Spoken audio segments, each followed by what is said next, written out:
September মাসে বাংলা শিক্ষা পোর্টালে টাস্ক 3 যে মডেল অ্যাক্টিভিটি টাস্কের কোশ্চেনগুলো দিয়েছে, যেগুলোকে সবাই পার্ট 6 এর কোশ্চেন বলছে, সেখান থেকে এখন আমি ক্লাস 8 এর ইংরাজির কোশ্চেনটা সমাধান করব।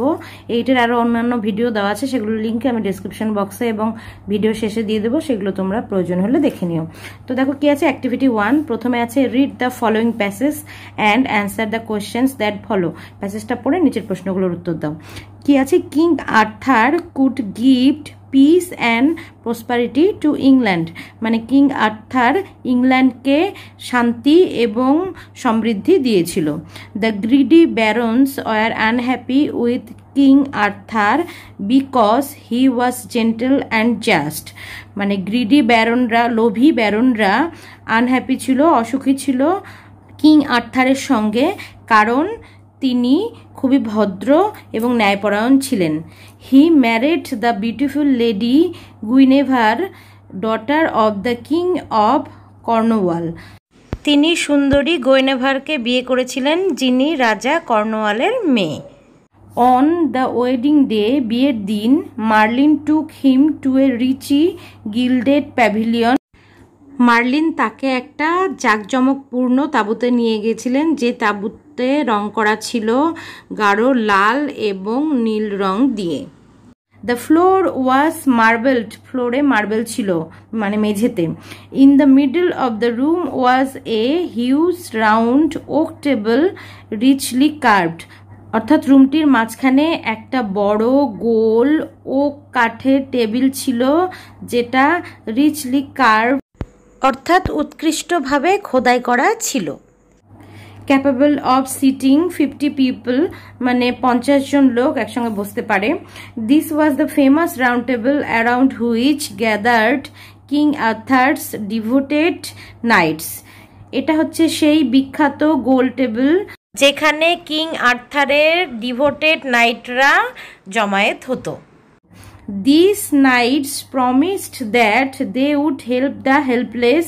এই নাইটেরা প্রমিস করেছিল যে তারা যাদের সামর্থ্য নেই, হেল্পলেস যারা, তাদেরকে সাহায্য করবে। Be gentle to the weak, যারা দুর্বল তাদের সঙ্গে নম্র হবে। অ্যান্ড পানিশ দ্য উইকড, এবং যারা খারাপ বা দুষ্টু তাদেরকে শাস্তি দেবে। টু কিপ দেয়ার ভোজ, তারা তাদের প্রতিজ্ঞা রাখার জন্য, the knights undertook countless hazardous adventures, অনেক বিপদসংকুল দুঃসাহসিক কর্মকাণ্ড করেছিল। The stories of their goodness and kindness spread throughout the country, তাদের মহানুভবতা এবং দয়ালু ভাবের গল্প সমস্ত দেশে ছড়িয়ে পড়েছিল। Complete the following sentences with information from the passage, passage থেকে ইনফরমেশন নিয়ে সেন্টেন্সগুলো পূরণ করতে হবে। 1 নম্বর কি আছে, the reign of King Arthur gifted England, ইংল্যান্ডকে কি গিফট করেছিল Arthur? Peace and prosperity, first লাইনেই রয়েছে। 2 নম্বর, lady Guinevere was the daughter of, এখানেই রয়েছে যে the king of Cornwall. The richly gilded pavilion was painted, কি ছিল? Crimson and dark blue. B নম্বর, অ্যান্সার দ্য ফলোইং কোয়েশ্চেন্স। 1 নম্বর, why were the barons unhappy, ব্যারন্সরা আনহ্যাপি কেন ছিল? The greedy barons were unhappy with the King Arthur because he was gentle and just. 2 নম্বর, give a brief description of the pavilion where Merlin took King Arthur, Merlin King আর্থারকে যে প্যাভিলিয়নে নিয়ে গেছিল তার বর্ণনা দিতে বলেছে। The pavilion was richly gilded, painted in crimson and dark blue. In the middle of the room, there was a huge round oak table, richly carved, capable of seating 50 people. 3 নম্বর, what did the knights promise King Arthur? নাইটসরা King আর্থারকে কি promise করেছিল? King Arthur's devoted knights promised that they would help the helpless, be gentle to the weak and punish the wicked. Next, activity 2 কি বলেছে?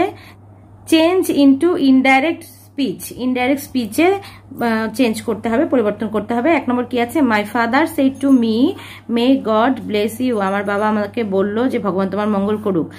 এটা indirect স্পিচে করলে কি হবে, my father prayed that God might bless me. 2 নম্বর, the police officer said don't go there, police officer বললো যে সেখানে যেও না। The police officer ordered not to go there. 3 নম্বর, Rabi said the earth revolves round the sun, Rabi বলল যে পৃথিবী সূর্যের চারদিকে ঘোরে। Rabi said that the earth revolves round the sun. 4 নম্বর, the headmaster said to me where do you live, headmaster আমাকে বললো তুমি কোথায় থাকো। The headmaster asked me where I lived, এখানে কোশ্চেন ছিল যেহেতু প্রশ্নবোধক সেজন্য আস্কড হলো।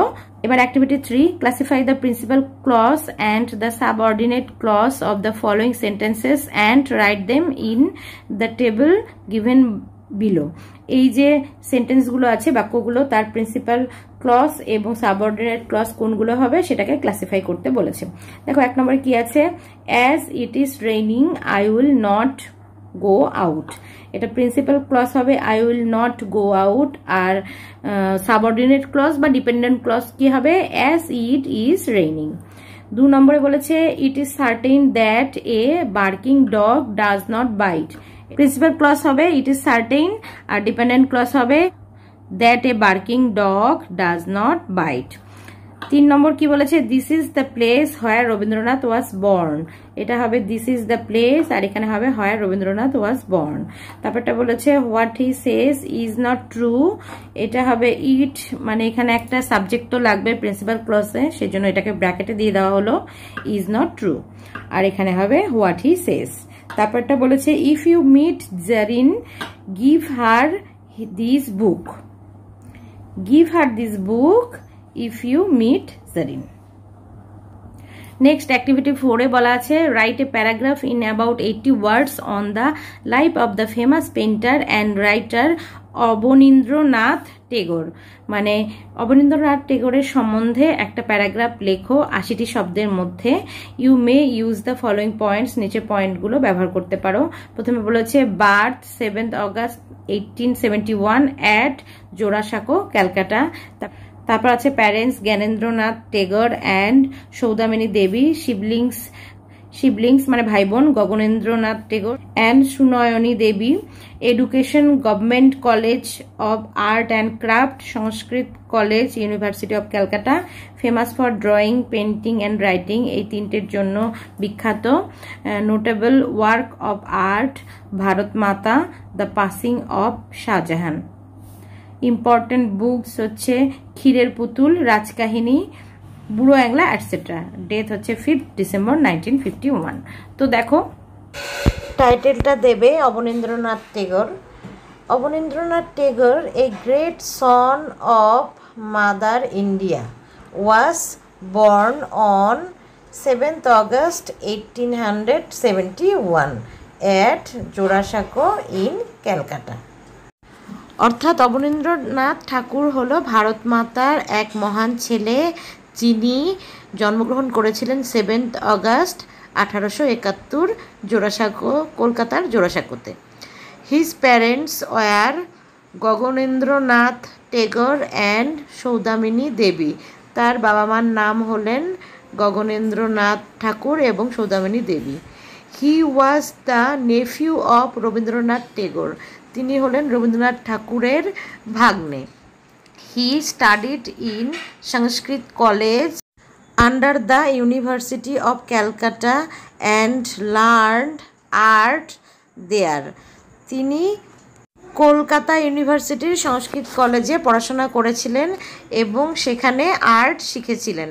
দেন he joined the Calcutta school of art, তারপর তিনি কলকাতা স্কুল অফ আর্টে ভর্তি হয়েছিলেন, জয়েন হয়েছিলেন মানে যুক্ত হয়েছিলেন। And learned how to use pastels from some European painters, তিনি শিখেছিলেন ইউরোপিয়ান পেন্টার্সদের কাছ থেকে কিভাবে প্যাস্টেল ব্যবহার করতে হয়। He was famous for his drawing paintings and writings, তিনি বিখ্যাত হয়েছিলেন তার অঙ্কন, চিত্র এবং লেখার জন্য। Some of his notable paintings are Bharat Mata, মানে তার পেন্টিংগুলোর মধ্যে নোটিশ করা মানে যেটা চোখে পড়ার মতো সেটা হচ্ছে Bharat Mata, the passing of Shah Jahan etcetera, শাহজাহানের মৃত্যু ইত্যাদি। He was also a proficient writer, এছাড়াও তিনি একজন দক্ষ লেখক ছিলেন।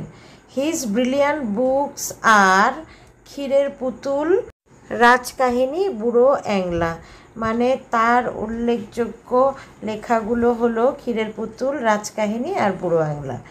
This famous artist passed on 5th December 1951, এই বিখ্যাত লেখক মারা গেছিলেন 5ই ডিসেম্বর 1951। তাহলে এই ছিল আজকের ভিডিওটা ভালো লাগলে একটা লাইক করো, শেয়ার করো, কমেন্ট করো, জানিও। আর পরবর্তী ভিডিওগুলো পাওয়ার জন্য চ্যানেলটা সাবস্ক্রাইব করো এবং পাশে থাকা বেল আইকনটি অন করো।